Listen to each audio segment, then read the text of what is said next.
and welcome to the Bits and Pieces podcast, the friendliest cricket podcast in the universe. There is one other podcast on Mars which can lay stake claim to that, but we will take care of that in the edit. This is Max, and this is the week of Christmas as we're recording it. And with a lot of people on vacation. Same things happening with the crew at BNP. But three of us have weathered through all of that and made sure that we still put out an episode for the 25 listeners that are on waiting for us on Spotify. So without ado, let me go and introduce the rest of the panel. BNP is an interesting place. It has room for people like me who are total imbeciles, but also on the other end of the spectrum are people who just write prose as if they were born to do it. We're blessed to have people like PDP and Tony and this next gentleman, someone who just casually vaults into the pavilion at Lords, or will casually just make his way to the World Test Championship final. Just find his way behind Amit Shah at the Asia Cup. Apart from that, he also goes and watches sporting events across the country, be it hockey, volleyball, soccer, uh, and then have I forgot? I didn't tell you, right? He writes brilliantly. Welcome to the pod, Tariq Bhai. Thanks, Max. Thanks, very kind. Uh, but I think probably PDP and Tony are the better writers. But thank you again. Yeah, humility doesn't go far away. I get that. Don't Joining us on the pod is someone who can tell you the bowling figures of Ishant Sharma in his most recent domestic game. He can tell you about Chetan Sakaria's injury or how many runs Rian Parag scored in this SMAT trophy. Someone who follows cricket that close and has a lot to tell us. Also, someone probably the only one from us who has officially been on a sports quiz show. So let me welcome Varun to the pod. Vamu. Thanks, Max. Thanks. Tarek will likely take some offense to the latter part of it because he's hosting sports quizzes like every week, basically. So, know, but yeah. not Tar- at all. Tariq Bhai is the flavor of Instagram. You made that popular 20 years ago. Yeah, before before there was any Instagram. So, a lot of cricket has been happening this past week, and both in the men's and the women's game. India won against England. That was a fabulous test match. And just as we were savoring that, there's another test match that's going on right now. And I think it's day five as we're recording this episode. Day four, Oh, sorry, day day four. four. Yep, it's a final day. It's day four as we're recording this episode. It's poised very well. Australia lead by 46 runs. Probably by the time you hear it, the test match will be done. But to tell us more, Tariq Bhai, you want to start us off? Yeah, I mean, it's been a fascinating test match. I think if India and England was a fascinating test match, it was also, or it ended up being slightly one-sided because eventually the Indian spin prowess was a bit too much for England, who did not have as much experience in these conditions. Australia are a slightly different proposition, which is why it has been more interesting. Australia have been famously a bogey team for India in women's cricket quite a lot. And Australia in women's cricket by Mm-hmm. themselves are a team very hard to dislodge. So this has been very interesting to see because India had a great first day. The Australia chose to bat after I think Alisa Haley won the toss and decided to bat, but India managed to get them all out for 219. Wiped off almost half the deficit on day one, losing just one wicket.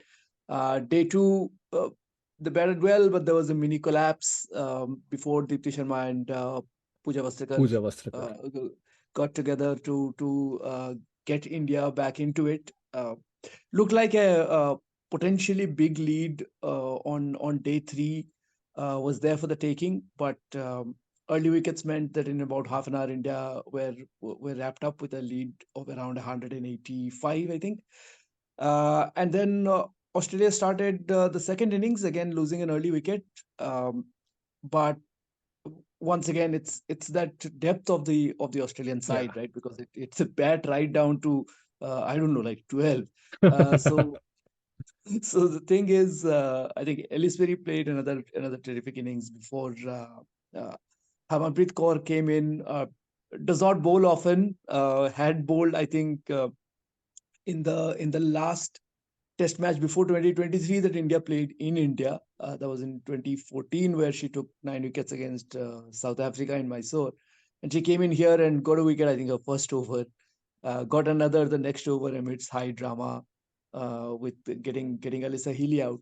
Um, and basically that's where we are now. It's unfortunate that we will not be able to talk about in this pod where this match ends, but I think it's good in a way, because I think it's been a fantastic advertisement for uh, test cricket in general and women's test cricket in particular. That these two tests, I think, have shown us that there can be a very interesting cricket when it comes to women's test cricket, something that is an extreme rarity, just because of the structure of the game. Absolutely. Vamu, did you watch the game? Yeah, I watched bits and pieces of it Oh, yesterday, nice but Well, plug.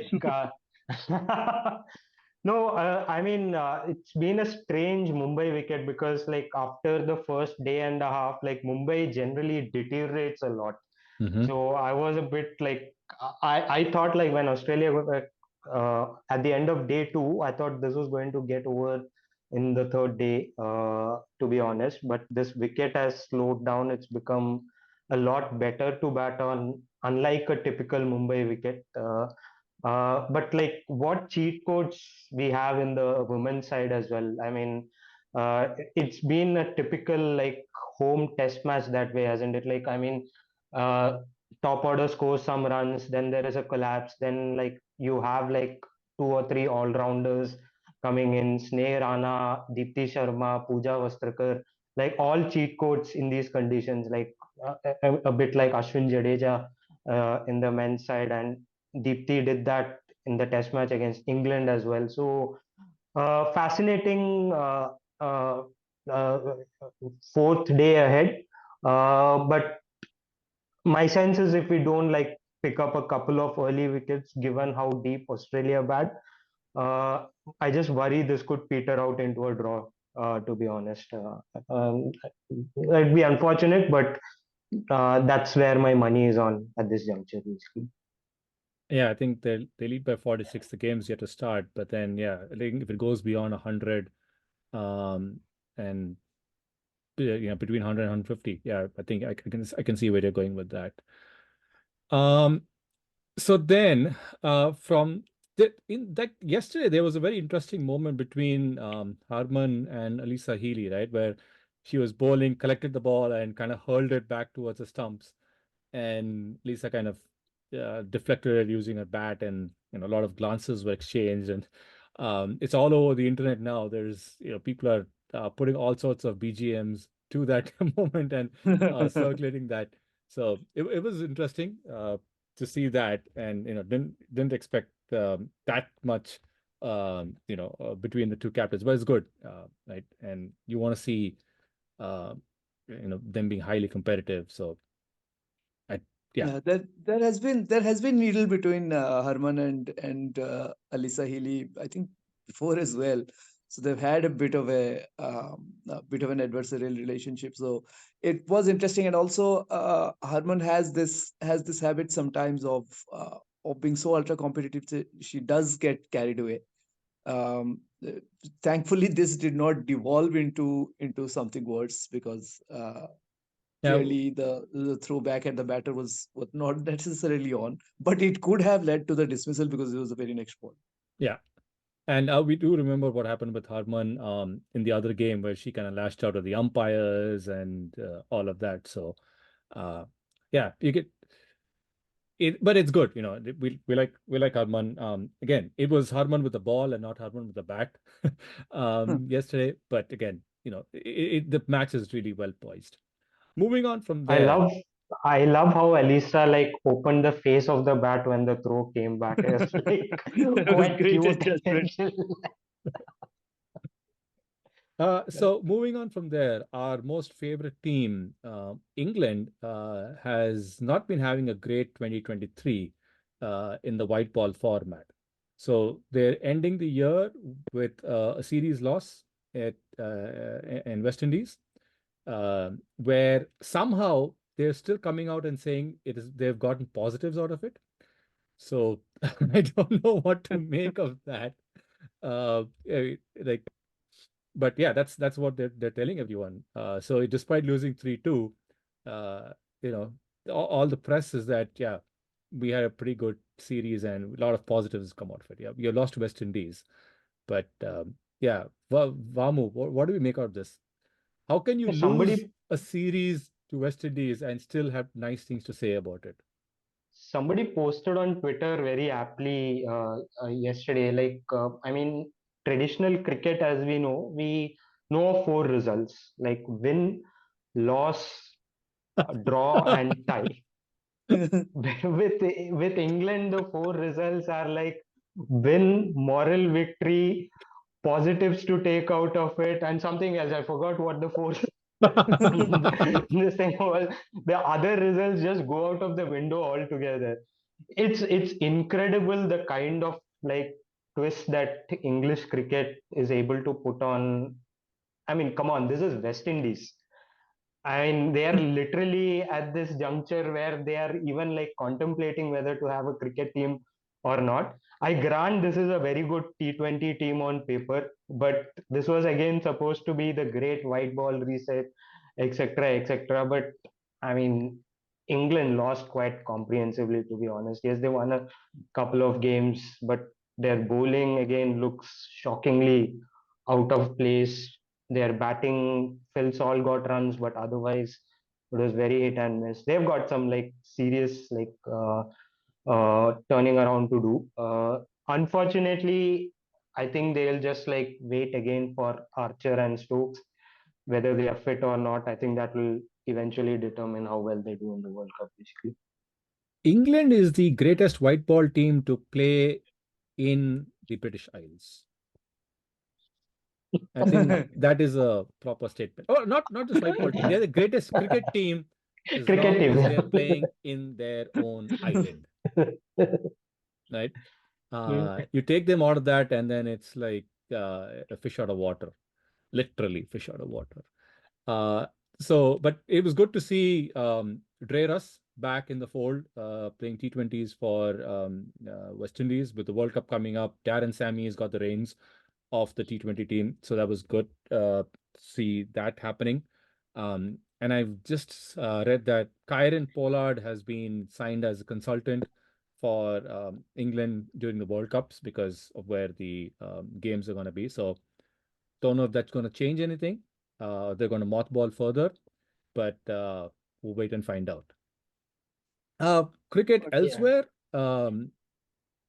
But Max, tell me one thing. Like they are picking Karen Pollard for being like a local expert, but I mean, like half the matches are going to be there in the He's US, barely right? I mean, played. Also, he hasn't played in a long time in the West Indies itself.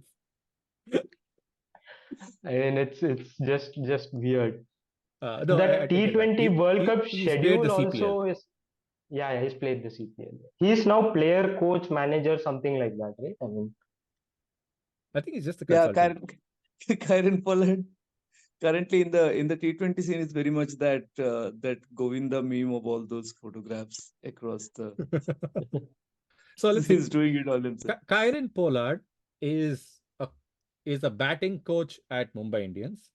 He's the captain of the uh, Mumbai Indians MI team in South Africa and in the in the IL Yeah, T20 league. Like he's the captain there. He's going to be a consultant for England. Yeah, I mean, guys making money all the time, right? It's the best time to be Kyron Pollard, I guess. So, yeah, and also this T20 World Cup schedule that is coming out in bits and pieces again. Like Uh, I mean, the groups haven't been made yet, but everybody knows that there is going to be like India Pakistan game. India and Pakistan are going to be in the same group, and Australia and England, it seems, are going to be in the same group. So I am just wondering how these like groups are being fixed. Basically, it's just like randomly like picking good like two fierce rivals together. I wouldn't be surprised if Sri Lanka and Bangladesh end up in the same group.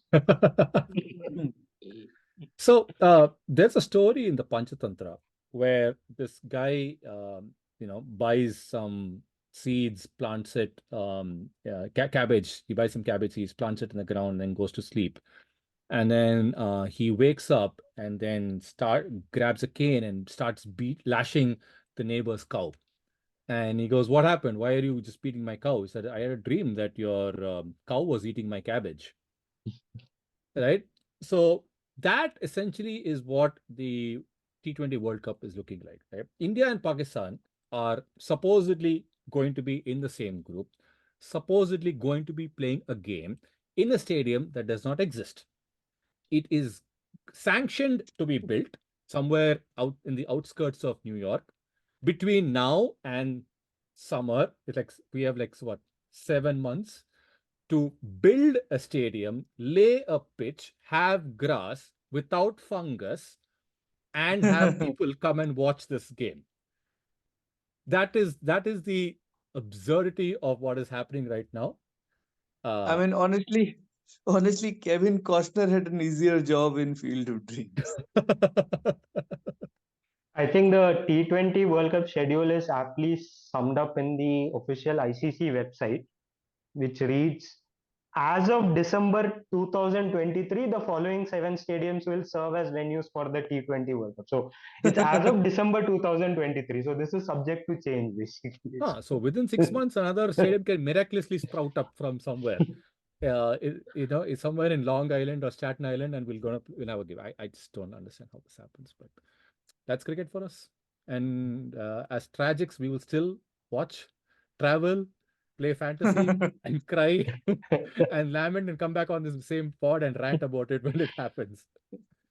And Uh, Hardik Pandya will be injured. oh, please don't get me started. Yeah. But before we go to Hardik, there's also cricket happening on the other side of the world. Bangladesh have been playing a series in New Zealand. They lost the first two games, but the third game, New Zealand was all out for 98 playing in Napier, and Bangladesh chased it and won the game. Shanto got a 50. But New Zealand and Bangladesh have had a very interesting equation as well, right? Because New Zealand have traveled twice to Bangladesh and have lost, and now Bangladesh is traveling to New Zealand. So that's another tournament to keep an eye on. But keep talking about keeping an eye on. There's a huge tournament that's coming up. I'm not talking about the IPL. I'm talking about this other nondescript, but which is actually very important to this podcast, because this podcast was the origins of this podcast are traced back to the last time India traveled to South Africa and won the first test, and that is when this podcast is grown. And it's interesting because we're going to come up on 2 years of this podcast, right? Episode 104 is right around the corner. So it is going to be 2 years of this podcast, and the same two opponents are there. Hopefully, I don't think it's Super Sport who's got the broadcast rights right now, because I think I saw news about there not being any money, and it's not free to air and so that, because I think someone else has taken up the contract. Super Sport is shit scared of Virat Kohli and KLR right now, so they have not taken the broadcast. So it's good, right? It's not a whole country against 11 men because no one can see the games. It's not going to be broadcast in South Africa at all. It's going to be not on free to air at least. But again, I just found out, again, this is news to me, that Ishan Kishan was not going to play. And apparently, KL Rahul is going to be the wicket keeper. But I just read, and looks like KS Bharat is Bharat, again back in the fray. So it's a Bharat versus Rahul and a Shardul versus Ashwin again. It's our favorite discussion. But Dean Elgar is going to retire. So what do you think, Vamu? what's going to happen in the first test? That starts probably in 48 hours from now. I think it will be a function of what kind of bowling attack South Africa are able to pull together. There are like injury doubts, I believe, over both Rabada and Lungi Ngedi, though I believe they have Yeah, started I think practicing. they're I think they've been cleared, is what I last read. So that is not good news. I am 100% sure that Rahul is going to keep wickets. I think the way the squad is constructed, I mean, if Bharat has to play, then Rahul will have to be left out of the side altogether. I don't see that happening. But yeah, I think the top six picks itself, in my view, I think it's going to be Yashasvi and Rohit opening, Gill probably one down, Kohli and Rahul and Iyer in that order, like five or six interchangeably. Uh, I'm going to back India this time around. I think there has been, I think this is a fairly a much better bowling attack in my view, especially with Prasidhan. I think last time around the bowling was a bit like unidimensional in my view.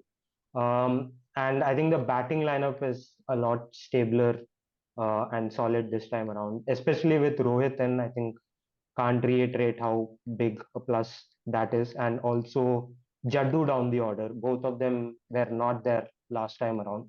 So I'm going to back India this time around. But it should be a cracking series, as all test series in South Africa are.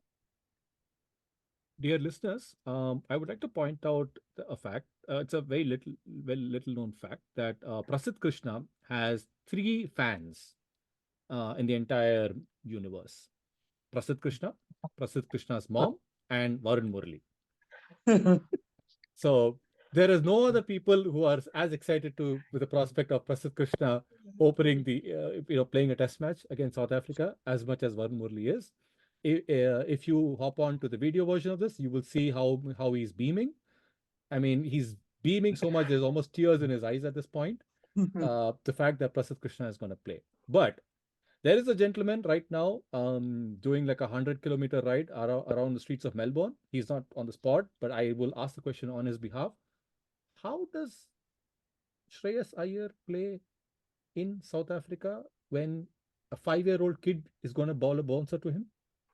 Please explain that, brother Tariq. How is this?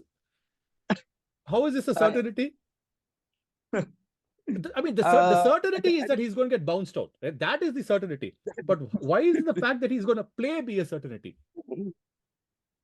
I think it's kind of in the makeup of the team, or I guess the team management is has decided to back him to that level. I'm not entirely sure um, if if his performance is going to be as bad as we are expecting. Might have a surprise or two in store, but you are right that given South African conditions, given the his vulnerability against the short ball, they are going to definitely try him out with those. I remember, I think it was the 2018 series. Was it the one where Hardik Pandya was he scored a was it 100? No, at 90 or something Yeah, in the 90. Yeah. 2018 tour where Bumrah had made his debut. I think there was a match also where again he was tested with the short ball as well. I don't think at that point of time Hardik Pandya, the test batter, had as much of a technique to counter the short delivery. So I mean, Shreyas Iyer could possibly produce one of those innings. That's my only hope at the moment. Um, how it They is a certainty he's going to play, I think best left to the team management's call, because I honestly can't deduce So if why they Shreyas would. They Iyer, Max, he has been given intensive coaching in the last week. Like he was withdrawn from the squad after the first ODI. Like I mean, unique like kind of selection withdrawal brought into the test squad. I think he is just going to baseball himself. I don't think there is any other way Shreyas Iyer is going to play in these conditions. I just hope that the first couple of shots, like he's able to edge it for six or something like that. Otherwise, I see it being tough for Shreyas in these conditions. I think it's a big tour for him. The last time I believe he played a test match overseas was against England in that one-off test match, where I think in both innings, like he got out pulling the ball or something, mindless shots. But that's the way he's going to play. I don't see any other way for him. I agree with you; it's going to be like tough for him. But this Indian team, they like to give people a long, long, long rope. So yeah, I mean, it is what it is. So here's the dilemma. If India plays Shreyas Iyer, they have 9 wickets. If India plays Shreyas Iyer and KS Bharat, they have 8 wickets. I am willing to make a call 48 hours before the start of this test match. And apparently there's rain at Centurion, so I don't know if it's going to be delayed or not. But I'm going to make a bold call that Jasprit Bumrah will score more runs than Shreyas Iyer in the first innings. PNP jinx. Maybe I'm proved wrong. That'll be really good to be proven wrong. But that's the call I'm making right now. So from there, moving on. I mean, we spoke about a bunch of bilaterals and useless tournaments that have been happening, but we've been waiting for real cricket, right? Since March, we've been waiting for real cricket, and finally it is time. The greatest cricketing event on the face of this earth is happening. And we had the all-important auction. I'm talking about the IPL, for which we had a mini auction, as how they call it. Going by the amount of money that was spent on players, I don't know what's mini about this, but some of the teams have made fabulous choices. Some of the teams, I don't even know what they were doing, but we're going to talk about that. Yeah. So if you don't like to listen about it, please still listen, because we're going to talk about it. We're going to talk about it for the next 30 minutes, maybe even 45, but we are going to talk about it. Okay. So first things first, I'm going to say this. I think Mumbai had a fabulous auction. They've constructed a fabulous team thanks to the pre-auction shenanigans they did and what they did in the auction. Like if you had to pull like a scorecard, they're probably like a 5 out of 5. And at this point, without any injuries or anything, we don't know. Someone might still get injured. You might as well just give them the trophy at the day of the opening ceremony. That's how it is looking like for me right now. Like it makes absolute no sense for any team to go play a single game against Mumbai the way they are stacked up right now. Vamu, what do you say? My only contention to that, and I hope that the history of the IPL is kind of respected in terms of allocation of the last two games, that is the finals and the main eliminator, and that like the matches again don't get shifted to one stadium in Ahmedabad. Chennai deserves to host those two games by virtue of being the winner. So I think if Chennai gets the final and the one game before that, my money will still be on Chennai purely because of the conditions. Uh, I am actually, just like I went on a limb against England in the World T20, I am going to go on a limb and say that Mumbai are going to struggle to qualify for the top four here. I think the batting order is something that is on a decline. I think Sky has had a fabulous patch for like a couple of years. I think his decline could also start uh, come this tournament. So I don't think Mumbai will make the top four. It sounds outrageous now, but that's something I'm willing to back. One person saying you might as well annex the trophy to another person saying they won't make the playoffs. Brother T, please put some sense to this. There is a lot of extremes in there. No, I think with with mini auctions, especially because there is not a huge change in most of the squads. It's kind of difficult to say if fundamentally things are going to change. I think Chennai had a decent auction as well, No, if we'll you get come to to think of Chennai, it. but As far as far as Mumbai goes, actually, honestly, I'm trying to recollect who are the people that they have signed. so I'll help you. I can only think of Mohammad Nabi. No, so look at this. Mumbai as a team that can can have a playing 11 without any foreign nationals and still put a winning team out there, right? That's how they have picked, because you have Rohit, you have Ishan, you have Sky, you have Tilak, you have Hardik, right? That's your top five without anyone, any foreign player. Tim David comes in at six. Then they have Neil Wadera, who had a pretty good season last year. Then they have Gerald Coetzee, who they picked up.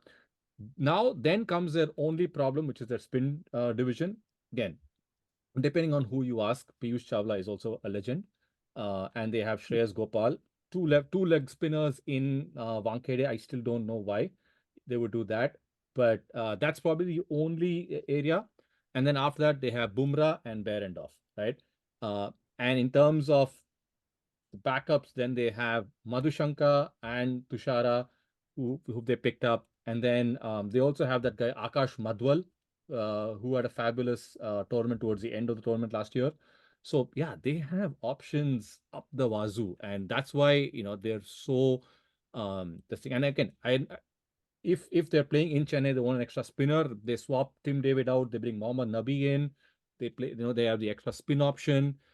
Uh, yeah, Deval Brabus doesn't even make the squad. This is a crazy team. However you look at it, and yeah, again, spin is probably the only place I see them struggling. And unless you have to have nine superstars fail for this team to not walk away with the trophy. Like, it has to be one of those things, like how India at the ODI World Cup final, just bossing everyone and then one bad day kind of a thing. That's the only way I see Mumbai not making it. So it is Max, one I crazy mean, team. just to present a contra view, the only addition they have made to this side from a batting perspective this year is Hardik, right? I mean, it's the same batting lineup last year, and that batting lineup sucked balls big time last year, basically. They were in the playoffs, So dude. they were in the playoffs, but like they just like barely managed to get But there. I mean, barely, I yeah, think, yeah. yeah, I I mean, know, but I you think think they, about it I that think, way, no? They made the playoffs without Hardik, right? Now they have Hardik. That's exact same team, right? Don't have to make changes. Exact same team made the playoffs. Now they have Hardik, and you added Kudzi as well. So they get some firepower in the bowling. They get whatever Hardik offers when he's fit, if he's fit in the batting and bowling. So, I mean, they have seven bowling options, man. That's this team. Yeah. Well, we'll see. I Uh, think a fit Hardik changes a lot of things. I mean, obviously, the presumption is that Hardik will be playing the tournament, and a fit Hardik and an available Hardik, of course, being captain, no less, um, offers something. I guess that you could have a point there that he could be the missing piece in the puzzle that. Even with a largely similar squad to last year, it could still get that extra X factor or edge to again sort of present the contra view to Vamu's contra view on this. But at the same time, I think Mumbai have had a history of slow starts and things like that. So I'm not sure. It'll probably depend on how they do at uh, away from the Wankhede as well. So and let's not forget that we are not absolutely 100% certain that all the matches will be in India. But yeah, there is an election coming up. Don't know when, but depending on that, things can get moved. Just like how the whole Sanjeevani mountain moves from one place to the other, the entire IPL can be moved and put somewhere else. But let's then go to a team which I thought had absolutely no clue in the auction, at least in my view. Sunrisers Hyderabad. I I don't understand anything. I don't know. Now again, I don't know if Vamu is going to disagree here as well, but they had problems with their middle order. They had problems with their top order. Their spin department was a bit suspect. What do they do? They go and buy a fast bowler. They go and buy they go and buy an opening batsman. And then they just have no plan. So right now, as the way it stands, it's the IPL. The rules have not changed. You can only play four foreign players in there. And SRH have Aiden Markram, who is apparently the captain, so probably has to play. Heinrich Klaassen, the favor of the season, also the only wicketkeeper on the team, has to play. And then you have Marco Janssen, someone who did brilliantly for them. You have Fazalak Faruqi, who also did very well. You have Pat Cummins, who they broke the bank for. And then you have Travis Head. And then you have someone called Glenn Phillips, who the world is kind of going crazy about, who's also not going to get a game.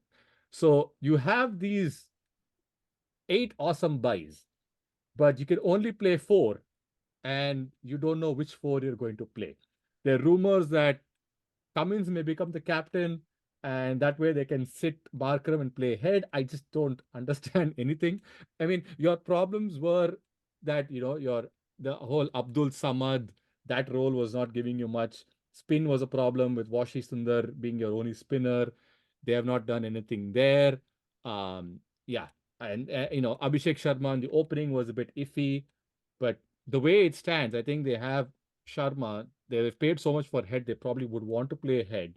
Then Makram has to play, Tripathi has to play, Klaassen, Sundar, Samad will play, Cummins, Bhuvi, Natarajan, and maybe Umran Malik and someone else kind of swaps in. I think they got Mayank, I think they got Jataved Subramanian or someone. Maybe he gets a game or something like that. But it just doesn't make sense. The balance is not there. The problems are still there. Please, Vamu, tell me you agree with this. Yeah, I think they had the worst auction in my view. I think, I mean, it was just like madness what they were trying to do. I think 2 or 3 franchises coming into the auction like seem to have decided that there was no Indian talent worth pursuing in this auction. I would add RCB also to that list basically. They just like went mad at whoever they thought were the best overseas picks. The problem in all these franchises, and we have seen that history with both SRH and Kings 11, is that when you're not doing well, there is a propensity to change your overseas players a lot easily. I mean, and with the number of options they have, you could possibly look at 3 to 4 captains this year for SRH, in my view. I mean, they could start with Markram, then move to Cummins, then move to, I mean, Head. uh, an Indian. So Oh, it's Bhuvi just is like, captain for them as yeah, well. yeah, yeah. So it's just a very weird, and it's unfortunate because I mean, last end of last auction, I thought they had a very good Indian core with all their seamers and their batsmen. Uh, the one like bright prospect heading into this year's IPL for them has been the form of Bhuvi. I think he has been in amazing form domestically. If he stays fit, I still think that he is India's best like new ball bowler in this particular format. And if he does well, that changes a lot of things. You forgot their purchase of Vanindu as well. Oh. There is another like there's another more foreign more like over this. foreign player element there. So it's yeah, it's just like smacked of stupidity basically. But this is typical SRH behavior, right? I mean, they like just go over the squad every year, have a new coach every year. They have now gotten in Dan Vettori, whose IPL record is typically like, I mean, he's generally been buying for the wooden spoon whenever he's been coach of any franchise. So it will be interesting to see how they Yeah, go this and year. also I was watching parts of the auction and like on the reruns of it, and it seemed like they were just raising their paddle for everyone, right? They almost went for everyone, whether they got them or not. They were still going for everyone. It didn't seem like they, okay, I want this player, okay, not just raising a paddle for everyone and trying to see, will I get this person, will I not get this person, and that's probably what happened. They just went for Hasranga, they got him, now they don't know what to do with him. And then finally they say, okay, we want to go for Cummins, and then uh, like the Cummins also, I think RCB would have gotten royally screwed if not for SRH coming and saying, we'll take him, because RCB was in the fray, and had RCB bought And that, Cummins, then they yeah. would have money to buy anyone after that. Yeah, is that? Yeah, I just don't know what to say. But again, stranger things have happened because they still have a good gun team. The problem is, can they put and figure out what their best 11 is? And when you have so many options, right? With other teams, they don't have that many options. There's like 12, 13 people who you can pick on a given day, and it's just one or two paces that change. Same thing we just mentioned about Mumbai. This you have 15, and any of the combinations. Oh, I we even forgot. I didn't mention Mayank Agarwal. Right? I forgot to mention Mayank Agarwal. So you have Mayank Agarwal, Abhishek Sharma, Travis Head, Rahul Tripathi. You have so many people. How do they pick their 11 comes down to it, and until at what point, if they've lost 4 games before they pick their best 11, then they're facing down the battle. But then for whatever reason, their first game itself they pick the best 11 and they stick to it, then yeah, they could make a run, right? Bowie is not the Bowie of 2017, 2016 and all that, but still a very good, you know 4 overs, Power, 30 power play runs. bowler for sure. Yeah, 30 runs for 1 wicket or something like kind of a bowler. So I just don't know where all the rest of the wickets are going to come from, because Natarajan has been kind of iffy. Umran Malik has kind of tapered off since his initial explosive start and his India cap. I don't see Pat Cummins giving them a lot of wickets either. So I don't know where their wickets are going to come. Their runs are going to come in plenty, right? The way however they stack, however they pick their batting, like their top 6, 7 is going to give them runs, including Pat Cummins. Where the wickets are going to come is a problem. Their And weekends are going to come from the ultimate legend of the IPL, Jaydev Unadkat. yes, I forgot. Jaydev Narkat makes another pit stop in his IPL journey. I think this is his ninth or 10th team in 12 or 13 years of playing in the IPL. So yeah, you never know what's going to happen, and that's how clueless this team has been. Uh, Closely followed by their cousins and Bangalore, who also had a very weird strategy in how they went about what they want to do. Um, Tariq Bhai, did you follow what was happening there? I uh, I did, and again, it's a question of the same problem that has been RCB's problem all the time still remains their problem, which is their bowling. Because somehow they picked up bowlers in the auction, and the bowling attack looks worse than it was before. At least at least on paper anyway. So I think that's been the case. It's I found it rather strange that they let Hasaranga slip.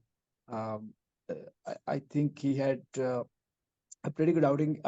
I don't know if it has anything to do with his availability, injury, and things like that. Um, but eventually, I think in terms of a marquee buy, they really had nothing, because I don't think the current bowling attack of who all are their bowling attack now. Um, Uh, I think it's Yash Chinnaswamy, Dayal, Yash Chinnaswamy Dayal yeah, is yes, like has a they are. graveyard been for bowling, right? Chinnaswamy is a graveyard for bowling. It doesn't matter. But yeah, the bowling right now, I think, is Vaishak, Vijay Kumar, Siraj, Alzari, and then that's the three they can pick. And then I think in a what do you call it? The 12th player swap, they can bring Yash Dayal or someone else like that, or Karan Sharma. The problem is that because of how they're batting, it's very similar to how a SRH batting is. You have Faf, Virat, Patidar, right? Patidar just made his India cap, so that was good. Maxwell, Green, that the whole trade thing they helped Mumbai with. And then you have Mahipal Lomror, Dinesh Karthik, Mayank Dagar, or slash Karan Sharma, and then Alzari, Siraj, and Vaishak, right? So the bowling is a problem because you have three bowlers, proper bowlers, who are going to bowl 10, who are going to bowl 12. The yeah. And then after that, between Maxwell and Dagger, they have to get 4 overs. Between Lomror and Green, they have to get 4 overs. I don't know. Maxwell is looking like their best spinner on the team right now. Uh, Even if they play Karan Sharma, Maxwell is still their best spinner on the team. So yeah, I mean, we all say it's graveyard for bowlers, but that doesn't mean you like literally just open up the Just buffet and say, "Come." pick anybody. No, I mean that will be their issue again, because I don't think the batting can. do anything that extraordinary to be able to cover for, let's say, this gaping a gap um, in the basic bowling setup. And even with Siraj as well, much as he has been in great form and everything, he has this tendency to be a little on and off at times. So a day that he has an off day, again, Yeah. everything kind of goes out the The day window. Shiraj doesn't show up, I mean, you might as well shut shop and go home. And, I've got a I've got a weird theory with RCB, which I mean, which may be most puzzling. The way they went after Cummins tells me that they were willing to blow the entire bank on Cummins. So that was like a conscious strategy they had. So the only sense, the only way that makes sense is in case in their minds, Cameron Green is not a sure shot starter basically. Because if you look at the batting lineup from last year, which went well, you have Patidar coming in. My sense is they may still go with two overseas seamers. You have Siraj, Reece Topley, and one of Ferguson or Alzari, especially with the two bouncer rule. Then that bowling attack doesn't look too bad, basically. I but mean, if you you have pay like someone 18 crores, you have to play them, right? You cannot keep I your most valuable assets on the bench. my sense with the green trade is that they were looking more at the mega auction next year, and they want to have Green retained. They see him as one of the stars of world cricket going forward. That's the only way that the entire manner in which they went after Cummins makes sense. I wouldn't be surprised if Green doesn't start, to be honest. But like if Green does start, I completely agree that bowling attack does look a couple of bowlers short. They also picked up a gentleman called Tom Curran, who was in the news this week. If you haven't been following what's happening, so at a BBL game with he plays for Sydney, the Sixers, right? The Sydney Sixers is what he plays for. And then during warm-ups, he was kind of doing his warm-ups and running onto the pitch. The fourth umpire kind of asked him to not do that. He proceeded to ignore him and try to run onto the pitch. The umpire then stood right in front of on the popping crease, on the popping crease and gesturing him to go towards the side of to the pitches on the right. And Tom Curran still charged him, and to avoid a head-on collision, the umpire takes a step to the right, and Tom Curran still finishes his bowling, his air bowling or fake bowling or whatever you want to call it. Um, Again, I play cricket, club cricket. We also do warm-ups, but I mean, it doesn't matter, right? You're just running in and trying to just measure your steps. You can't do that on the side. You can't do that on a practice pitch. I don't know what he was thinking. He's been handed a 4-game ban, which I think was too less. But then for some odd reason, these Sixers are challenging that and want to appeal that to be taken down. Nothing makes sense. But yeah, all's not well in the current family. Vanu, what do you think of that bizarre incident? I think the doubling down is what puzzles me. Yesterday, like Moises Henriques said that like Tom Curran is worried about the character assassination that is happening on him and stuff like that. But like that was like just dickish behavior. I mean, there's no other way to call it.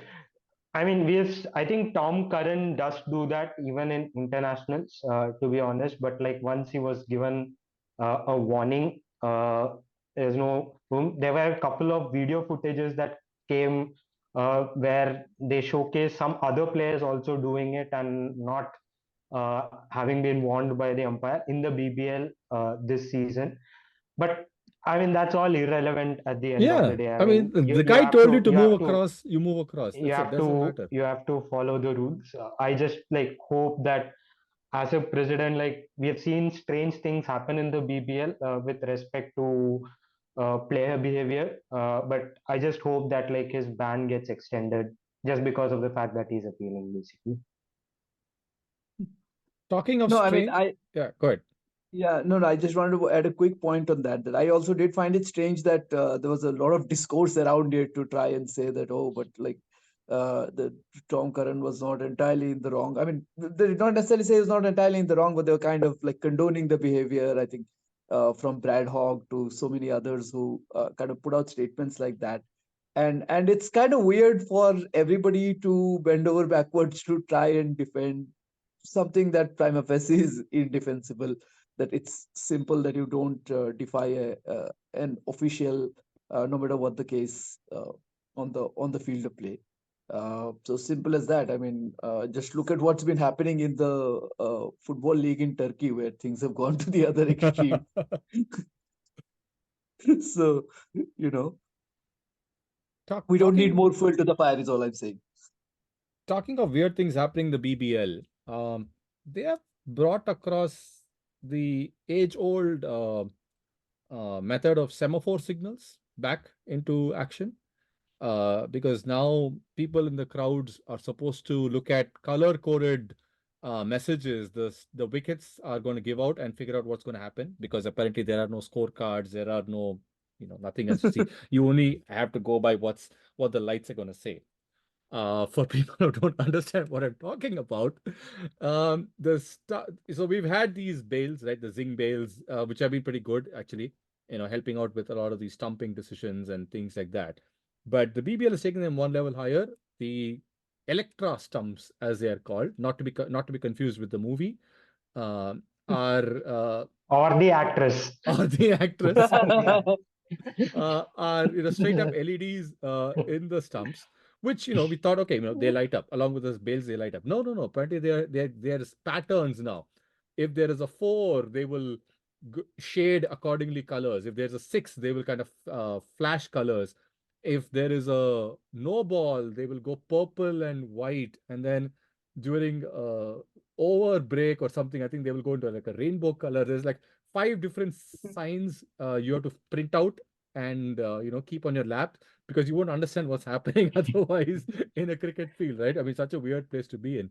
You have absolutely no clue what happens. You I need to think, look I at. think, So this is I think sorry, no, I think Mayur, given the stresses of modern life, and we are living with like systems of, orange alerts and amber alerts and things like that. Like the last thing somebody needed was a new color coded system to keep up with while out at a cricket game.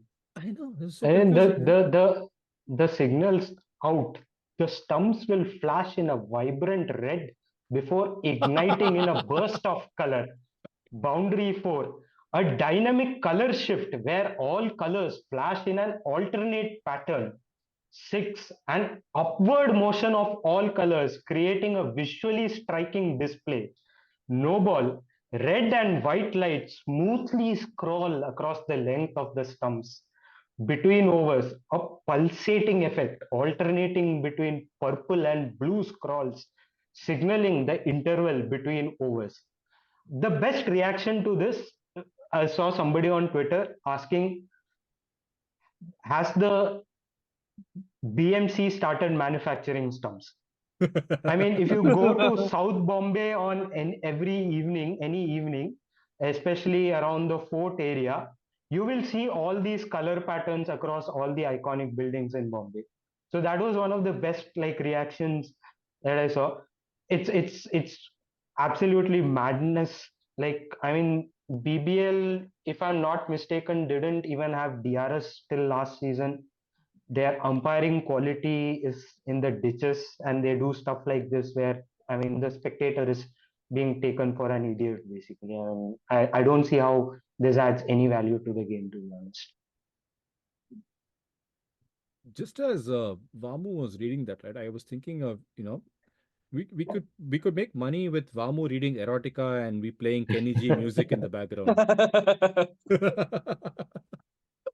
I mean, as ludicrous as that explanation was, it reminded me of the jersey reveal of the Lucknow Super Giants with the double scales and all of that. They probably hired the same guy to come up with vibrant display of colors. Let's talk about the Lucknow Super Giants in that case. They had a interesting auction. I mean, before the auction, they got Padikkal. That I think that was a pretty good move. They traded Avesh Khan out and got Padikkal in. I think that was pretty good. And then they didn't have much to do in terms of buys because most of it kind of just fits. I think that team looks good. Mind you, again, they also made the playoffs last year without Rahul in there, and now now they have Padikkal. They don't have to do that stupid exercise of alternating Kyle Myers and Quinton de Kock. I don't know what they were thinking, but Quinton de Kock, Padikkal, Huda, Rahul, Puran, Stoinis. I mean, that six looks phenomenal. And then you have Krunal Pandya, Bishnoi, two pretty good spinners. And then my favorite bowler, Mohsin Khan, he comes in. And then, oh, they picked up Shiva Mavi. They picked up Shiva Mavi and they have Mark Wood. And then I think K. Gautam or Ayush Badoni can come in as their 12th player. Also, they have Mishraji, my favorite player. At playing in Chennai, I want them to unleash Mishraji.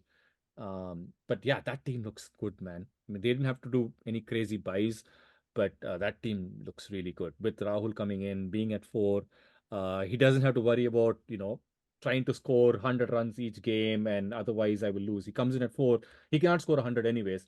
And there's only one way he can score 100 when he comes in at four is by going hammer and tongs, right? So only if he scores at 140, 145, he's going to get to 100. So if he wants the orange cap coming in at four, it is going to be a phenomenal season for LSG. Bharati, what do you think? I think LSG are probably one of those teams that do fly under the radar a bit in that sense. I actually followed them the least in the auction because I think 4 or 5 big teams were when I was paying attention. I barely even remember the people that they picked up. But I think again with no Gautam Gambhir this time, they they might they might be looked at as a team that might be freed from that burden. So so I'm definitely looking forward to see what they do. They still have Krunal Pandya is still LSG, right? No? Yeah, yeah. So Kunal Pandya is seven. Kunal Pandya and Bishnoi, two pretty good spinners. And then Mavi, Wood, and Mohsin Khan as their fast bowlers, right? So they're pretty good. They have the pretty good bowling attack, and two good spinners plus Gautam because I think who if he comes in as their 12th in Lucknow because that's In spinning a in lot. the Yeah. So they are kind of lined up nicely. And if Wood is not doing well, they have Willie because now Willie is free from his England duties. So yeah, I mean they're fine, I would say. I think again the venues are going to probably play a bit of a role if it's going to be India because the one thing that I found surprising and again this is the economist side of me speaking that when those monies were being splurged for Pat Cummins and Stark essentially that what do they know that we don't in the sense that what hidden information do they Hmm. know that they are splurging on fast bowlers that is it going to be shifted out of India and things like that but if that does not happen, I think uh, Lucknow are placed very well. But yeah, I'm not sure if different conditions they would be able to adapt the same. I definitely see them or this team in particular being I think great for Lucknow itself if they're playing at Ekana. I think this is a team to definitely reckon with. But at the same time, I'm not sure of their away form in venues other than let's say the like you mentioned Chennai would be one of them but if they put together 2 or 3 good results away they're on their way to the playoffs and you never know what happens after that. Vamo, do you think Lucknow is also a playoff team, just like we doing? Yeah, I think they have the most complete squad in the tournament, to be honest. I mean, 1 to 11. Only I think question mark would be over like how good is Mark Wood as a T20 bowler. I think that's one question mark they would have. But I kind of agree with you. I think Mohsin Khan is back. He had a very good domestic performance in the SMA80 as well. Uh, I think he's. I mean, the one season I did see him, I thought he was, after Bumrah, the best Indian bowler in the competition. So I'm also a big fan of his. So yeah, I think uh, with Rahul moving into the middle order, the dynamics of this team changes completely. I wouldn't be surprised if Lucknow go all the way as well. Ooh, big call there. From the team that might go all the way to a team that may go nowhere. Punjab. Again, another team where they never put the paddle down. They just get the paddle up all the time. And Yeah. sometimes these were players who they had no clue about and then wanted to take back their bid. Like, so, to give some context, Punjab was bidding left, right, and center for every player that was out there. And after they started losing a few players, they just didn't want to put their paddle down. So when the auctioneer announced Shashank Singh, they put the paddle up and the auction said sold. And then, like, wait, that's not the guy we want. And they asked the auction if they could take it back. The auction's like, no, hammer's gone down. You got to keep the player. Imagine like how the I think player who's watching this is feeling like, oh, but one point it's like, yeah, someone's picked me in the team. They want to pay me 50 lakhs. And then immediately, like, they don't want me in the team. It's probably it's so heartening for the player. And then after that, they release a press note and say, no, actually, we wanted this Shashank Singh. There was another Shashank Singh who was like 19 years old, who we thought is the one we got, but he's the one we don't want. The one we got is actually the one we want, and not the one we thought we actually got. So everything is good. And then they asked him to even release a soundbite saying, thank you for having faith in me and all sorts of shit. I mean, this cannot happen with any other team, not across franchises, across T20 leagues, even like the Canadian T20 or the Zimbabwe league. Also, this cannot happen. Not even in Dubai. So, like, but apart from this whole Shashank Singh thing, again, Shashank Singh actually has played a few. Was at Hyderabad, and I think I remember when the series was happening in the COVID times. In I think he gave Lockie Ferguson a huge pasting in one of those games. And Vamu corrected. I think it was 25 of 6 balls or something like that. So, but I don't know if he gets a game or not. However, Punjab is another team which did not fix any of the problems that they had and instead created more selection headaches for them. I mean, their opening was an issue. They had a weak Indian batting core. Um, their spin was suspect, and but they didn't go and fix any of those issues, right? So that's still a problem. They already have Bairstow who's going to play. They have Livingston who's going to play. They have Sam Curran who's going to play. Then they just splurged a lot on Riley Russo, who I don't know how he makes the team, because generally a backup is when your player is set.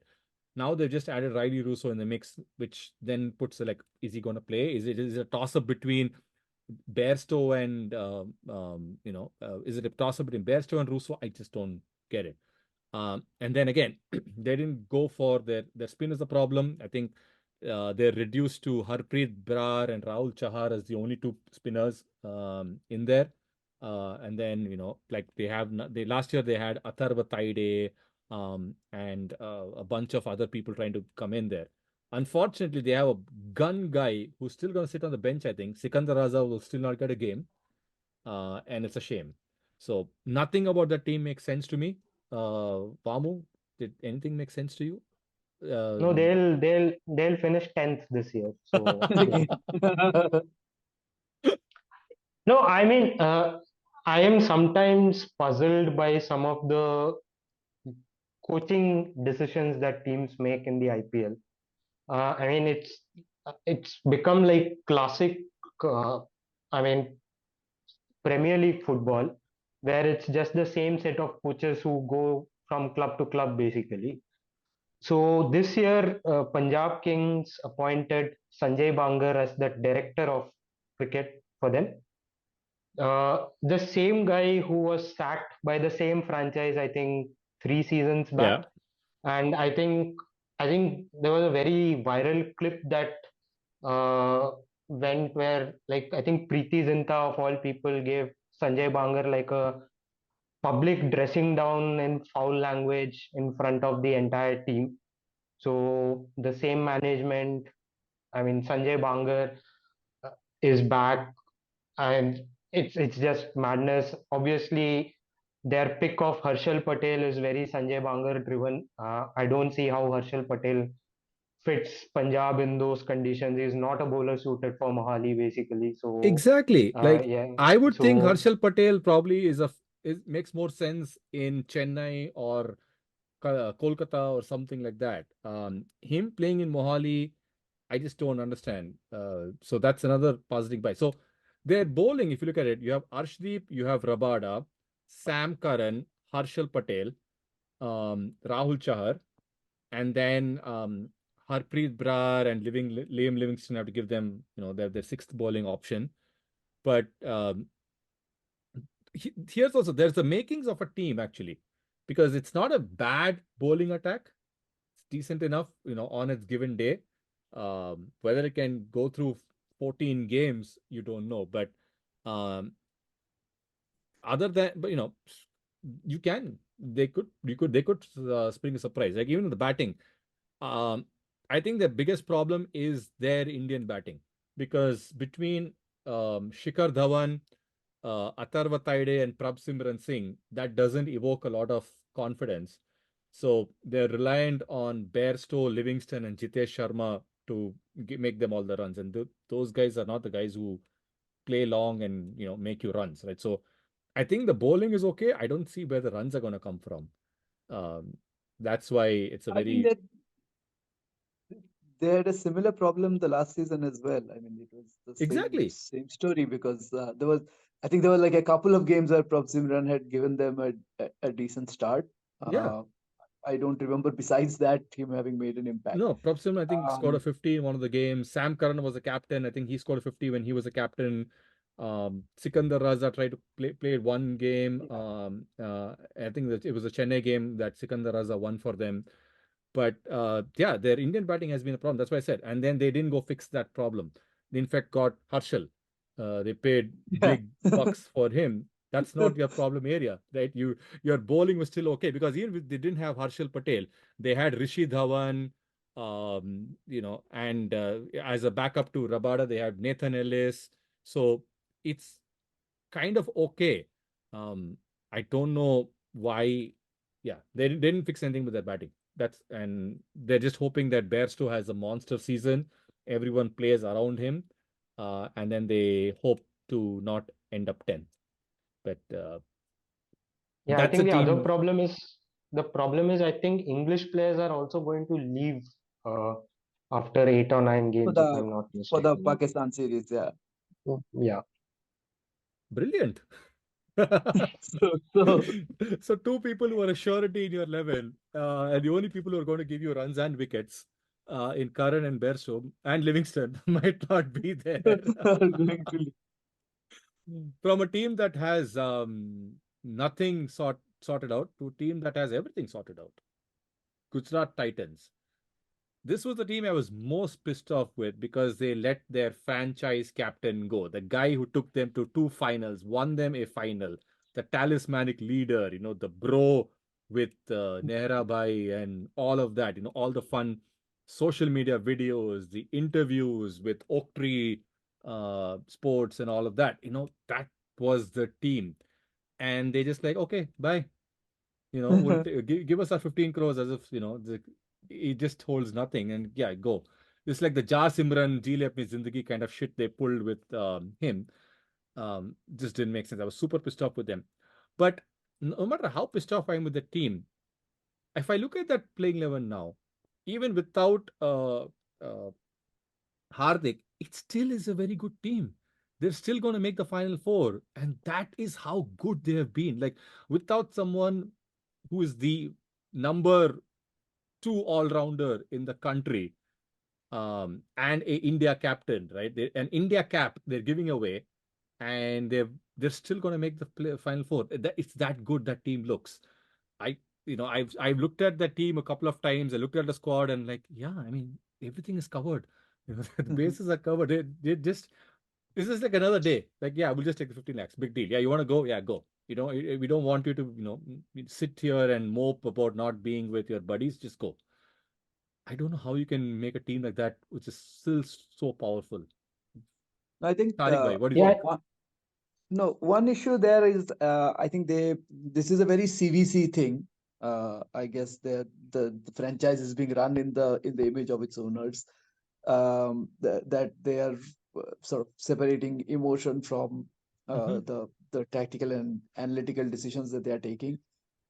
Two is, I think, one of the most interesting things was that they picked up this new kid for about 3 or 4 crores from Jharkhand, uh, Robin. Yes, Robin So again, Mins.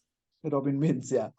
So again, shows kind of the fact that they may have been doing like a lot of scouting and their own assessment. So you are right that they have gotten, like, this is a team that can put out a fairly balanced 11, even without a Hardik Pandya, and they have enough match winners in there to win competitive T20 games. As simple as that.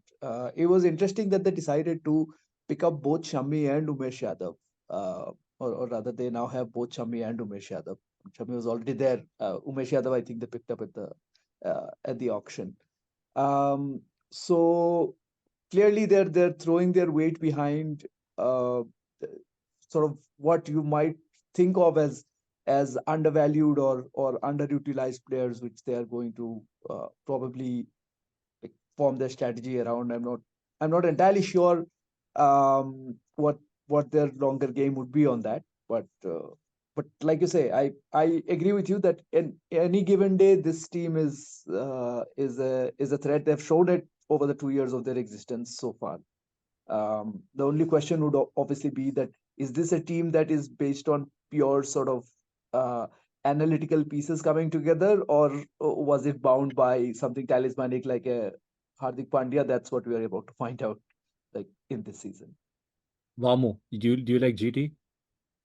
yeah, I do. I think we should also not lose sight of the fact that last couple of seasons, Hardik Pandya has been sitting out every third or fourth game. I mean, it's not as if like he was playing every game for GT, and even in those games, GT looked quite an outfit. Uh, they have made a couple of very interesting additions. I think the way they have decided to plug the Hardik hole is via Shah Rukh Khan, who I think is probably a slightly better fit in terms of providing that like finishing touch for them. They'll need both Shubman Gill and Sai Sudarshan to have like big seasons. I think that's the crux of their batting. Their bowling will always sort itself out. You have Rashid and Noor there, and along with the 2015 Indian World Cup bowling attack, and Spencer Johnson, who looks to be quite a fast and exciting prospect. So the bowling will always sort itself out. I think the batting, they'll need like Gill and Sai Sudarshan to have big seasons. If they have, they're definite shoo-ins for the top four. I was trying to make a 11 for them, and it is actually a bit difficult because of how many good options they have and how many backups they have. Like you have Gill and Sai Sudarshan, who just recently had a pretty good series in South Africa. So he's coming with that confidence in. You have Saha as the keeper, and then you have Vijay Shankar. You have and then that for the Vijay Shankar spot, you have a couple of people there. You have Vijay Shankar, you have Kane Williamson, and then you also have Abhinav Mukund, right? Manohar. Sorry, Manohar. Abhinav Manohar, right? Abhinav Manohar, yeah. Manohar. All that for that same position. And then you have Miller, you have Shah Rukh Khan, um, Tewatia is there, Rashid, Shami, and then you have Spencer Johnson slash Josh Little. You have Noor Ahmed slash Sai Kishore. Mohit Sharma is there. I'm guessing Umesh Yadav is a backup for Mohammad Shami. So Shami slash Umesh. It's like it's a very well sought out team. And I think the keeper is their only problem. And so because if they So that if is why Saha doesn't do well, then Wade is the only option. So if they have to bring Wade, then Noor sits out and Sai Kishore comes in because they need to balance it that way. or if they want to bring Kane Williamson in, then they have to do something. And I think Robin Mins is that insurance in case they cannot play Wade. Saha is not having good time. Then that's when six. So Saha, Wade, and then backup is Robin Mins. It's like a mind blowing way they have thought of it. But yeah, interesting story about Robin Mins. Apparently this little known strawberry farmer from Jharkhand told his parents that he would be playing the IPL this year for sure. If not any team picks him, CSK would definitely pick him, but that didn't have to happen. He went for big bucks. So pretty happy for him. Don't know if he's gonna ever going to play this year at least. But I mean, it's these stories that we love the IPL for. The Jaiswal stories, the Robin Mins, and all of these is what we love the IPL for. When from small towns, and it just gives hope to people all around when they see someone, right from their alleys now, right on the screen, and yeah, it's a story of hope. That's why I love the tournament so much, despite not despite getting brown nosed by some of the other members of the group. I absolutely love this tournament just for that. But yeah, GT is looking very formidable. And like I said, they have backups for backups. They have seven bowling options, no matter how you look at it. Vijay Shankar also bowls.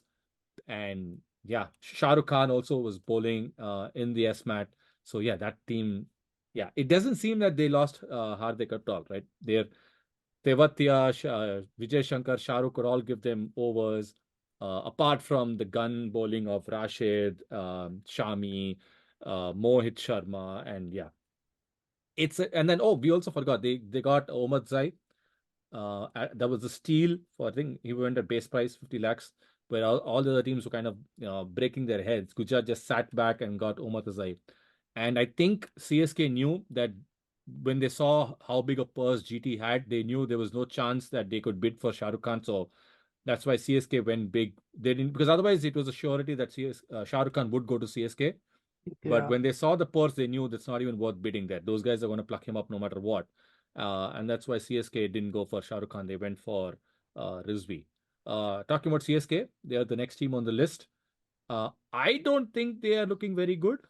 But Vamu thinks that CSK had a fabulous option. He thinks they have a better chance than Mumbai.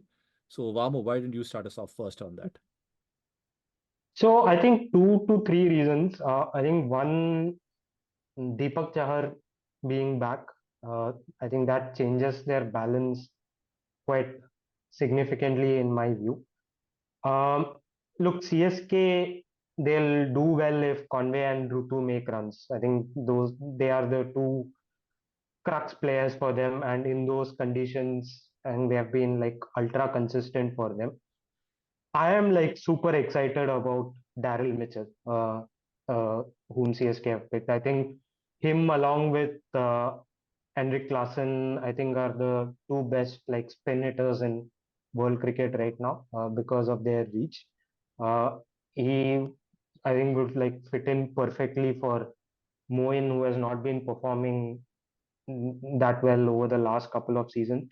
Though it wouldn't surprise. I mean, there has been this meme going around with CSK, right? I mean, like Dhoni first match at the toss. Who are the four overseas players? Dhoni saying Moin, Conway, Tikshna, and Patirana. Basically, Dhoni just doesn't change things. The only couple of points that like I'll be a bit, I mean, worried about if I were CSK is one is like, will Rahane come back in the same nick that he was last year? Rahane was a big plus last year. I mean, we are all making fun of that particular pick last season, but he ended up being such a big positive. So whether he will be able to deliver something similar, but otherwise it looks like quite a solid side. Samir Rizvi, there are like massive things being said about him. So looks like a serious talent. So yeah, I'm given those conditions, I fancy CSK a lot this year again. Tariq Bhai, do you like CSK this year? I actually do. So that is why I had jumped the gun and talked about CSK when we were still on Mumbai Indians. The reason being, I think again they had a clever auction. I think they wanted to land Rachin Ravindra, which they did, uh, gives them potential all round options. Although we are not sure how how well developed a T20 cricketer he is, but given the conditions in Chennai and given what we saw of him during the ODI World Cup also, he does seem like somebody who might get used to these conditions pretty quickly, and his bowling might also come in handy. So I'm not sure how much they're going to use him though. Like Bambu said that Dhoni is not one for tinkering around quite a lot. But at the same time, I think with a Samir Rizvi probably comes in, and um this is where I would need your opinion also, which is that does he come in place of somebody like a Rahane, or do they uh, rejig the No, batting it'll be order? for Raidu. It'll be for Raidu. They'll use him the same way they used Raidu last year, in my But the opinion. Raidu spot is gone. No, the Raidu spot is gone. So the way I see it is, I'm not very pleased with how CSK went in the auction. I think they got a lot of players who are backups. In my mind, like Ravindra is a backup for Conway.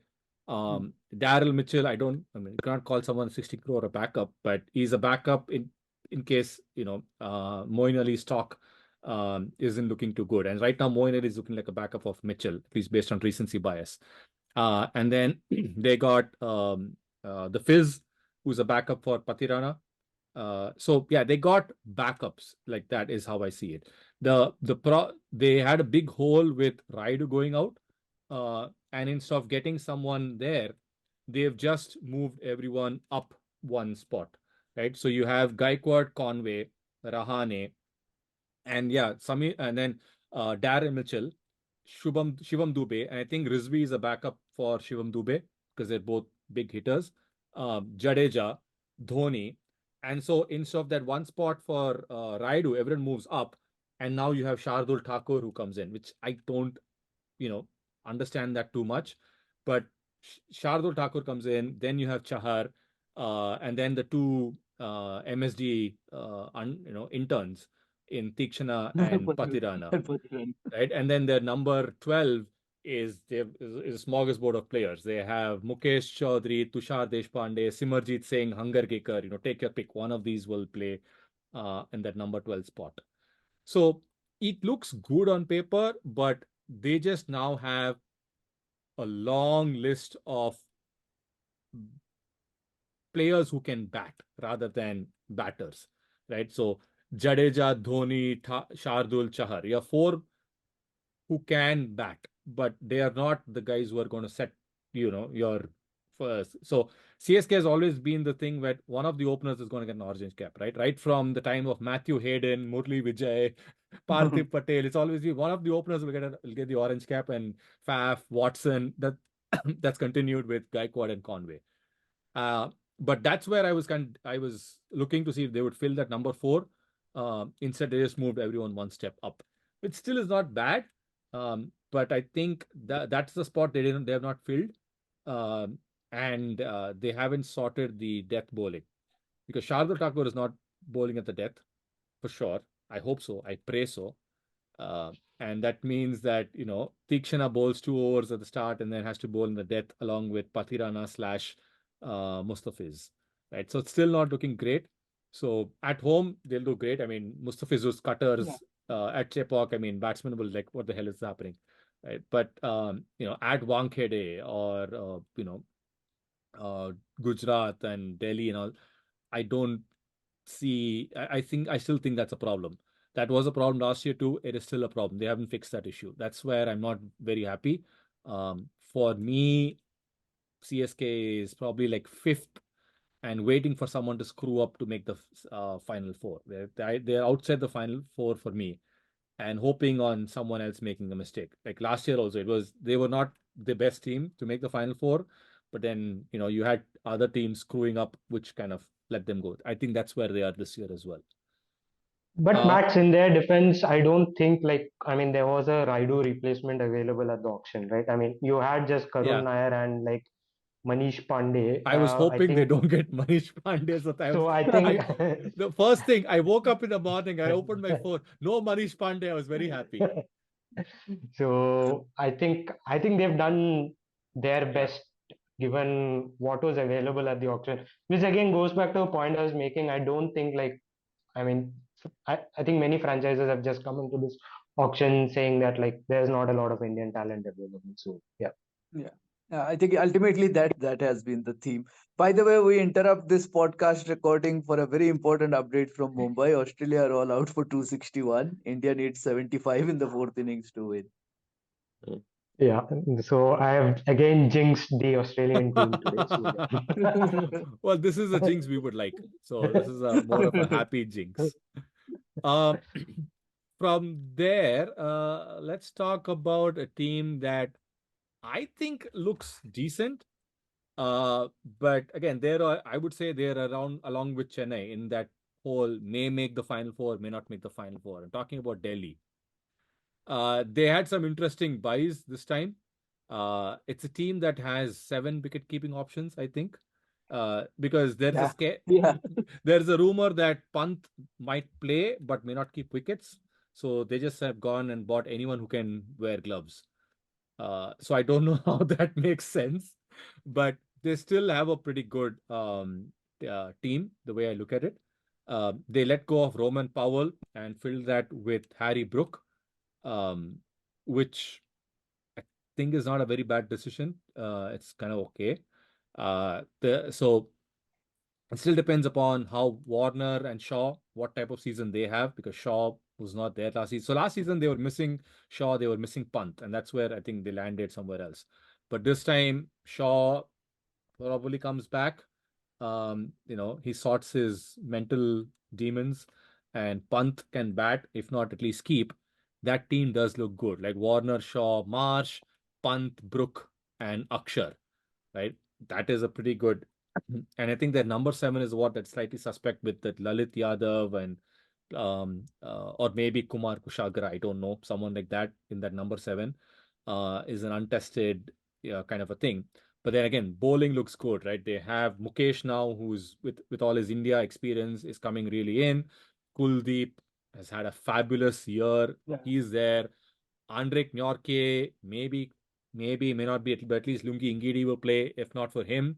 And then they have Khalil. So that is looking like a pretty decent bowling attack. So if the openers show up, and depending on what type of season Rishabh has, yeah, they're also right there at 5th, I would say, waiting for someone in the top 4 to slip up. What do you think, Vamu? I think, I mean, they would be my dark horses of the IPL. Right now, I don't have them in the top four, but I think they just need too many things to come together, in my view. Warner's form is also something I'm not like very sure of these days. Shaw, after all he's been through over the last 15, 18 months, expect him to come and have a gun IPL may not be on. Mitch Marsh will be key, but I think Mitch Marsh is the one cricketer in all of cricket who remains fit for the entire cricketing calendar outside of the IPL, but promptly gets injured Just during got the in. IPL. With every other cricketer, it's the other way around, basically. Uh, I'm not sure about Brook over Ravman Pal. Ravman Pal, I think, has had a very good last 6, 9 months, to be honest. Brook at number 5, number 6, in these conditions, I'm not like very sure. But again, that comes from Ganguly and Ponting. They like classic players, basically. So yeah, I mean, I don't have them in the top four at this juncture. The one player whom I am really looking forward to, they picked up a guy called Sumit Kumar. He is a seam bowling all rounder, has been like really good as a finisher and as a bowler in domestic cricket. Many tout him to be the next Hardik Pandya. So he is somebody I'm really looking forward to watch, basically. Yeah, I think that's the number 7, right? Whether they want a fast bowling all rounder or spinning all rounder. So it's either Lalit Yadav or Sumit Kumar will probably play in that number 7 for them. Tariq bhai, are you liking Delhi? I I'm always confused about Delhi because most of the seasons I've watched them, they've always had some amount of lopsidedness in probably the team composition. So it's kind of very hard to make out the style of cricket that you would expect from them. You are right that they are currently in the current form. If their openers fire, they would be in a terrific position. I'm not entirely sure about about, like you said, the number six, number seven is where things kind of become a little hazy. I think three people who hold the key. One is definitely Aksar, who's, I think, highly underrated that way. That he could be a match winner both ways. Of course, he's an all-rounder. And the other X factor could be Kuldeep Yadav, because the key change from, let's say, the last IPL to now being that the the matches and the form that Kuldeep's has had in between, like even in South Africa also, he looked in terrific touch. He was fantastic in the World Cup, and his revival kind of started from the Asia Cup. So if he carries that on, then I think I would mostly agree with Vamu's assessment here that this is again borderline. They're up there in the top five maybe. Uh, Whether or not they make it uh, in the top four is a question of some permutation and combination falling together. So let's look at the number of wicket keepers Delhi has. Okay, this is going to be interesting. Rishabh Pant. Then they have Kumar Kushagra, Abhishek Porel, Ricky Bhui, and Shea Hope. So Yeah. 5 keepers. They even have so on the official list, I think they even have Tristan Stubbs also listed as a Oh, wicket Tristan keeper. Stubbs Yeah. also technically a keeper. So yes, 6 keepers in that case. Yeah. One of their keepers is in trouble, so they have 6 keepers now. Because I think Abhishek Porel kept when Rishabh Pant was out last year, and that's where I think they suffered because he was not getting much in terms of batting and all of that. But yeah, there could be dark horses like Vamu said. It's a very interesting 11, but for now I would say out of the top 4 for sure. Um, a team that's definitely making the top 4, however, and now in my books, but Vamu might not think so, and I don't know about you, is the Rajasthan team. They didn't have to do much in the auction. Uh, they just got Roman Powell into the team, Yeah. and I think they got backup for Butler in Tom Kohler Cadmore, and I think they picked up Nandre Berger as a backup for Trent Bolt, right? And then on the same day, Nandre Berger picked 3 wickets. In that India match, they picked him up in there. So that team is highly dependent upon one individual, who is the entire balance of that team. Apparently had a pretty good SMAT trophy. But yeah, I mean, because that's how RR has been. They have been a 6-5 team, right? And everything then comes down to balance of just one individual. I mean, you can have all the money to spend on the Butlers and the Bolts and the Ashwins and the Samsons of the world, or the Chahals and the Hetmeyers, but one person holds the key, right? And the fortunes of this team depend on this one person. They even move games to his home stadium just so that they can make sure he gets into form. Talking about Riyan Parag and his banger of a domestic season that he's had. Vamo, please tell us about that.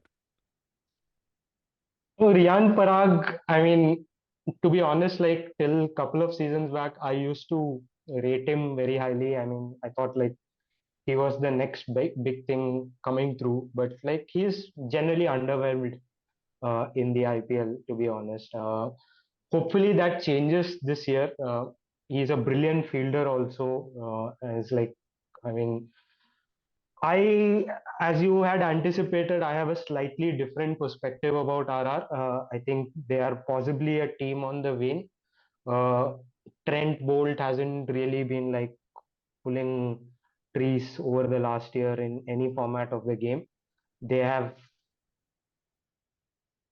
added like Avesh and Prasidh. I mean, that troika of fast bowlers, I mean, they are all internationals, yes, but it's not something that like is going to be economical across conditions for me. So that's where I think their hole continues to be.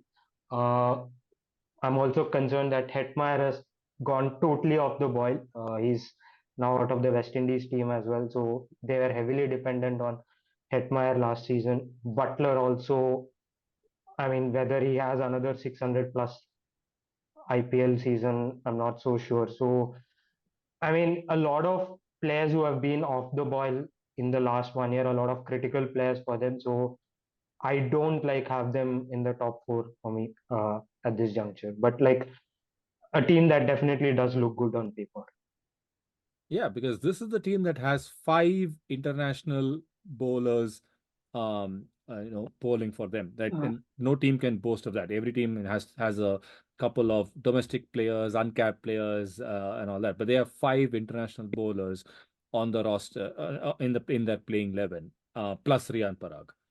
So yeah, it is if they show up, this team is going to probably make even like the final two or something. But like Vamu said, if they show up is a huge if, because Butler, Jaiswal, Samson, Powell, Hetmeyer, Rian, and then the number seven actually who did pretty well last year was Dhruv Jurel.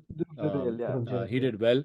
And then you have the greatest YouTuber slash off spinner in the world, Ashwin, Avesh, Vamu's favorite Prasidh, Bolt, and Chahal. Right, so that's looking like a pretty decent team. And like I said, they have backups for Trent Bolt and Butler in case things don't look good. They also have Kuldeep Sen, who I think is pretty quick. He hasn't got too many games. With Avesh coming in, I think that kind of seals his season, because I think otherwise I thought he was gonna make the. But then they have a bunch of bowlers: Navdeep Saini, Sandeep Sharma. So they have options if any of Avesh or Prasid don't do well. And then in case Hetmeyer isn't doing well, I think Donovan Ferreira. He had a pretty good SA20. So he is there. So they have options. Whether they all come together or not, I don't know. But at least on paper, that playing 11 um, looks pretty good. I mean, they have 10 international players, Dhruv Jurel being the only one. But otherwise, they have 10 international players in their starting level. Not many teams can boast of that, except Mumbai Indians. So from Hey, when there, did Riyan Parag become an international? Riyan Has Parag he is the played? next Gary Sobers, boss. You don't know that. Everyone has told him apparently he's the next Gary Sobers. Gary Sobers is international, so Riyan Parag is also international. Uh, So Oh, I I think Avesh Khan coming in is one of the more interesting bits, because that also again adds to their bowling. We did not even mention Adam Zampa, who's clearly we're looking at as a backup to maybe a Chahal. no, So Adam Zampa gets one game a season. He plays at Chennai, right? They picked him just for that one game. He won right. them the game at Chennai too, right? So that's the only reason he's in the team. No, I think the only equation that has changed with Sanju Samson this time is given his World Cup performance, he seems to have improved quite a bit. So I'm not sure if they might be tempted. I sure might be, although my obviously my understanding is limited, but I sure might be tempted to play him in more than one game this time. I'll definitely play him in Chennai and then like Yeah. look for another one or two places there. Ekana, maybe Ekana or Yeah, KKR, one of those places. Like last year, Ekana and Chepak were the only two places where the ball was turning. Eden, where you would expect the ball to turn, did not. There was a huge controversy with Eden Gardens, the KKR captain going and saying we're not getting the pitches we want, and every other team gets the pitches they want except us at Eden. There's one big lafda happening between CAB and KKR, and I don't know what's happening there, but that's our next team, where last year they had a horrendous season, but they were without their captain. So Shreyas Iyer comes back into the team. I think that automatically strengthens them, but they also had a very weird auction. Again, I I don't I don't like to talk about the money, right? The money, whether someone goes for 20 or 24, that's just auction dynamics, and that's how people had money to spend. You could give, so that's okay.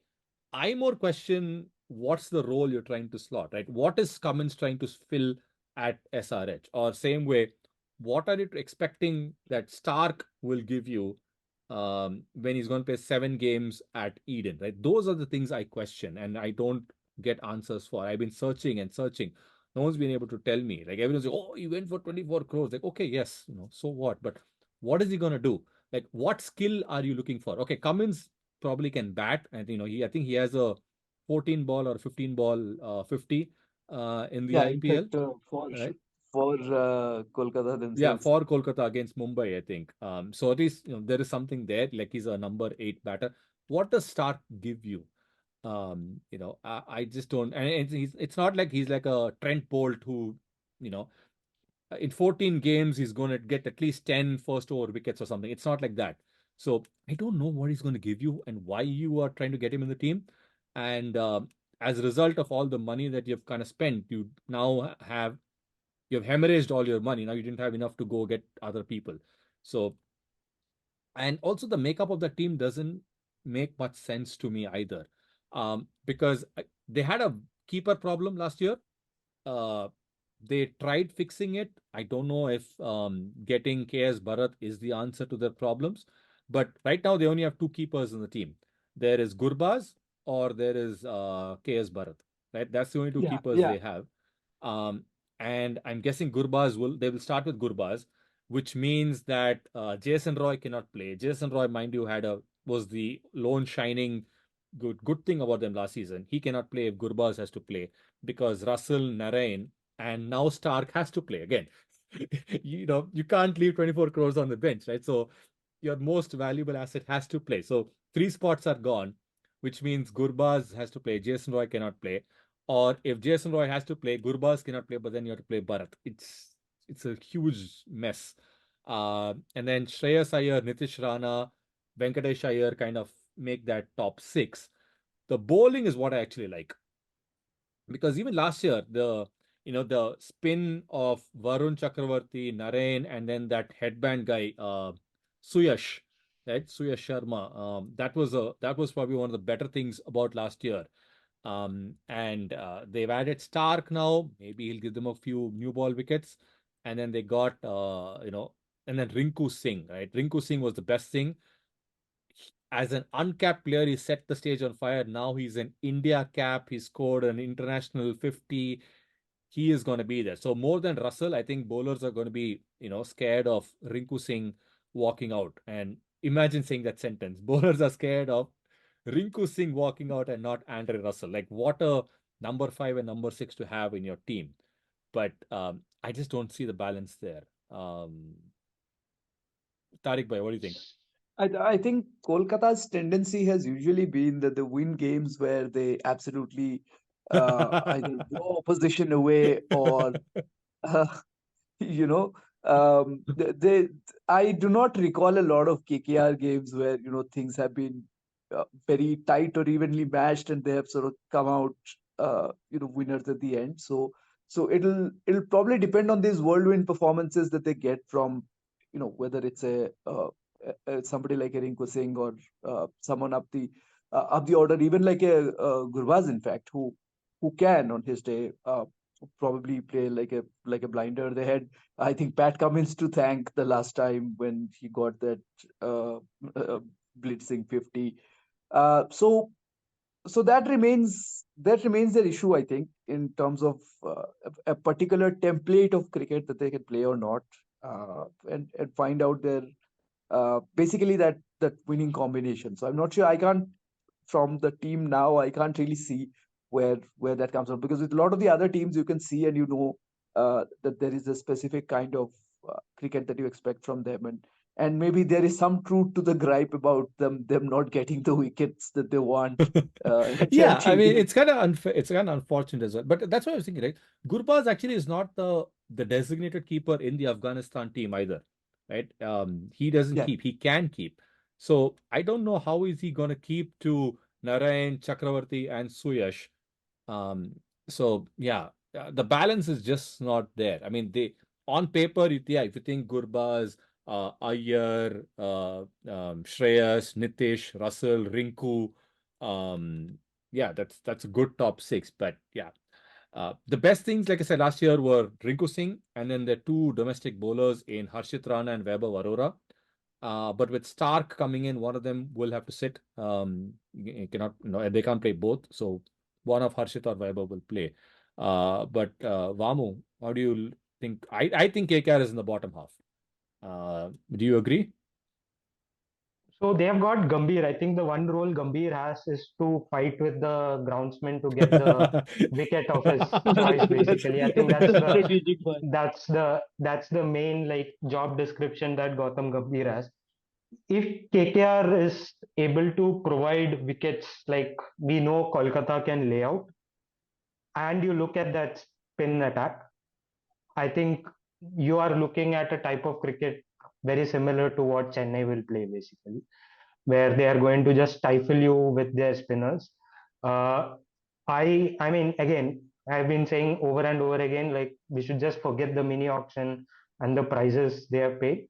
If Kolkata get the wickets they want here, you could possibly look at a bowling attack which reads Suyash, Narayan, Varun Chakravarti, and Mujibul Rahman,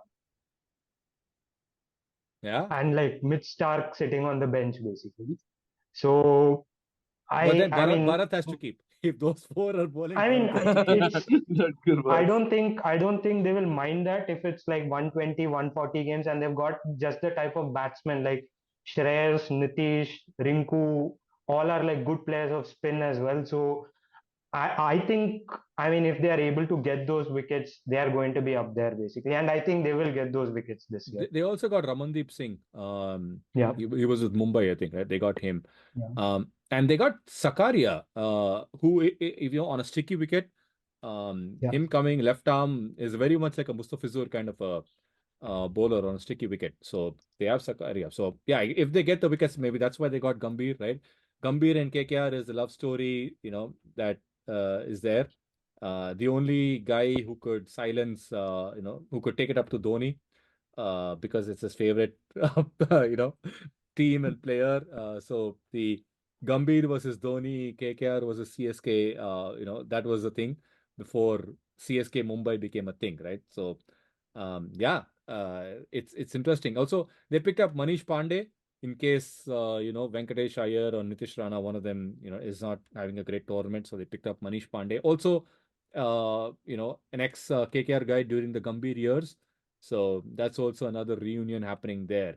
Uh, yeah, I think I just still don't see that team making it through. And again, if Stark gets injured, they have Gus Atkinson in there. But yeah, for unless they can, get the tracks they want, and Gambhir kind of, can get them to play a brand of cricket they used to play back in the day, defending 140s and things like that. When Narain was the purple cap and all that. Right? We'd have to turn the clock back a decade uh, if it for the Calcutta that you want to see. But if you can see that, then yeah, it'll be interesting. But I still see them in the bottom half, along with their friends from Bangalore, Hyderabad, and Punjab and Delhi. But yeah, so I'm making a bold call right away. Hopefully, I'll be wrong, and then Nitin will copy paste this segment and play it again. In the week of the playoffs. But I think it's Gujarat, Mumbai, Lucknow, and Rajasthan, with CSK waiting to sneak in case Rajasthan or one of these guys screw up. But that's my call. Tariq bhai, what do you think? I would agree with three of your picks, I think. I'm not entirely sure about Rajasthan, so I would probably place Chennai marginally ahead of them. In fact, I would just look at the mirror of the scenario, which is that it's Rajasthan who might be waiting for somebody to screw up to try and kind of sneak in, but they could be a different beast in the playoffs possibly. So those would be my picks then, because I also agree that particularly the likes of DC, KKR, and all that, I don't see them playing consistent enough cricket to be able to sort of make it to the top four in what is now an extremely competitive league. Vamu, are you the same as Tariq bhai, or do you think something different? No, I have Chennai, LSG, GT, and KKR as the top four. Ooh, So big KKR, all call. right. Local. Kolkata man also doesn't have KKR in there, but you have KKR. No, I think Bamu is counting on the Gautam Gambhir factor and the and the pitches favoring Kolkata. Yeah. So should be interesting. Do they still have Manvinder Bisla playing for them? Because that is the only way KKR of a decade below back is going to come back. But yeah, I mean, for kids who have no idea what I'm talking about, go back and turn the scorecards. Manvinder Bisla was the origin of the Jayadrat syndrome that took down CSK in a final, and then never before, never again. But that was one day. No one could stop him. No one could do anything. And that's how I that's when I coined the term the Jaidrat, and I often use it for Sanju or someone like that. But yeah, we'll see. Maybe Gurbaz can be that Bisla for them, because he was also the Jaidrath keeper. for them. Um, well, on that note, this is the folks at BNP signing off. Again, we're recording just before Christmas, so wish you all happy holidays. Stay safe. Don't go crazy with all the booze and the rum cake over the holidays. And we will be back next week, hopefully, for a New Year special episode, which will also be episode 104, I think. Right? It So it's should good. be, yes, Yeah. and Yes, and because I have it will forgotten to. feature. Yeah, so that will be our 2 year episode, which will also coincide with the new year. So, very special episode. I don't know who the guests are going to be, but it will be special. At least I'm putting the hype right now. We're starting the hype train. So get ready for a special episode, way more special than this episode. Next time, until then, this is Max, Varun, and Tariq signing off. We'll see you again. Keep listening on See you, everyone. Spotify and all your other platforms. Leave us a rating and let us know what you think. We're on Twitter, or X as it's called now, at BNB Cricket. So find us there. Bye. Right. See you, everyone.